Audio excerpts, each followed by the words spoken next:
നിരവധി സീരിയലുകളിലൂടെ ജനപ്രിയരായ താരങ്ങളായ ജിഷിൻ മോഹനും അമേയ നായരും വിവാഹിതരായി. ഇരുവരുടെയും രണ്ടാം വിവാഹമാണ്. ഗുരുവായൂർ കണ്ണന്റെ മുന്നിൽ നടന്ന ചടങ്ങിൽ അമേയയുടെ കഴുത്തിൽ ജിഷിൻ താലി ചാർത്തി. അടുത്ത സുഹൃത്തുക്കളുടെ സാന്നിധ്യത്തിലായിരുന്നു ഇവരുടെ വിവാഹം. 2 വർഷം മുമ്പാണ് ജിഷിനെ അമയ പരിചയപ്പെടുന്നതും സൗഹൃദത്തിലാകുന്നതും.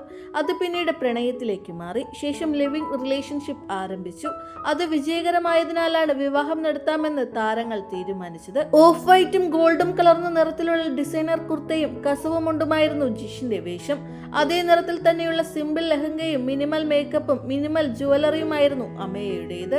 ഞങ്ങൾ വിവാഹം കഴിക്കാൻ പോവുകയാണ്. എല്ലാവരുടെയും അനുഗ്രഹവും ആശീർവാദവും ഉണ്ടായിരിക്കണം.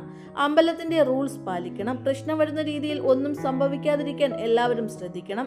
ഞങ്ങൾ നല്ല സന്തോഷത്തിലാണ്. ഞങ്ങൾ ലിവിംഗ് റിലേഷനിലായിരുന്നു 2 വർഷമായി. അത് വിജയകരമായിരുന്നു. അതുകൊണ്ട് തന്നെ ബന്ധം വിവാഹത്തിലൂടെ ഒഫീഷ്യലാക്കാമെന്ന് തീരുമാനിച്ചു. കാരണം കേരളത്തിൽ ദമ്പതികളായി ജീവിക്കണമെങ്കിൽ ലിവിംഗ് റിലേഷൻ ഒഫീഷ്യലാക്കണം. ഞങ്ങൾക്ക് അത് ആവശ്യമില്ലാതിരുന്നത് കൊണ്ടാണ് 2 വർഷം ലിവിംഗ് റിലേഷൻഷിപ്പിൽ കഴിഞ്ഞത്. ബന്ധം വിവാഹത്തിലൂടെ ഒഫീഷ്യലാക്കിയാൽ കുറച്ചുകൂടി കംഫർട്ടാണ്. ഒരു ഫോർമാലിറ്റിക്ക് വേണ്ടിയാണ് വിവാഹിതരായത്. ഗുരുവായൂര് വെച്ച് വിവാഹം നടന്നതുകൊണ്ട് തന്നെ തങ്ങൾ ഇരട്ടി സന്തോഷത്തിലാണെന്ന് വിവാഹശേഷം താരങ്ങൾ പ്രതികരിച്ചു.